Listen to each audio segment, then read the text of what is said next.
Na lang po. Sir. Sir, setboard. Paupin niyo po, paupin niyo. Nailigtas ang 2 katao matapos muntikang malunod sa baybay ng Barangay Ili Norte, San Juan, La Union. Agad na rumisponde ang Baywatch team ng Philippine Coast Guard matapos mamataan ang isang beachgoer na nahihirapang makabalik sa dalampasigan habang inaalalayan ng isa pang kasama na walang malay.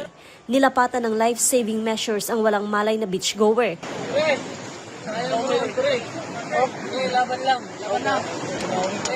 Matapos magkaroon ng malay ay dinala pareha sa mga beachgoer sa pinakamalapit na paggamutan. Agad ding narespondehan ng otoridad ang isa pang beachgoer na muntikang malunod sa Amburayan River sa Barangay Cagao, Bangar, La Union. Nilapatan din ng paunang lunas ang biktima at agad na dinala sa paggamutan. Nasa maayos na kondisyon ang lahat ng mga beachgoer. Ayon na rin sa La Union Police Provincial Office, walang naitalang drowning incident sa paggunita ng Semana Santa sa probinsya, maliban na lamang sa 2 insidente ng muntikang pagkalunod na agad ding narespondihan.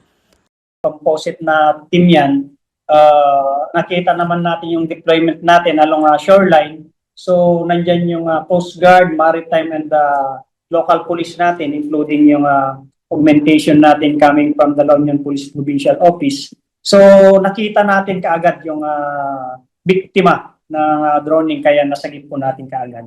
Alam naman natin na pabalik na ang ating mga bisita sa kanya-kanyang lugar.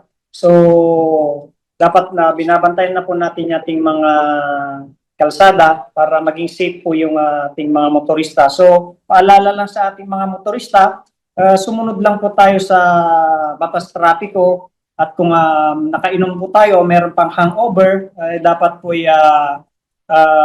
matulog muna at magpahinga.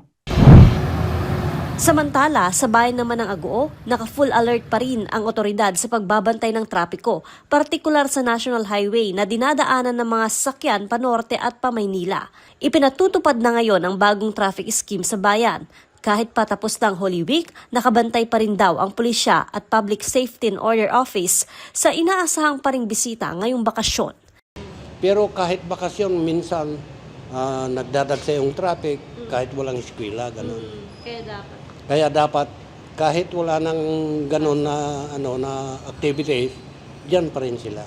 Joanne Punsoy, Balitang Solid North.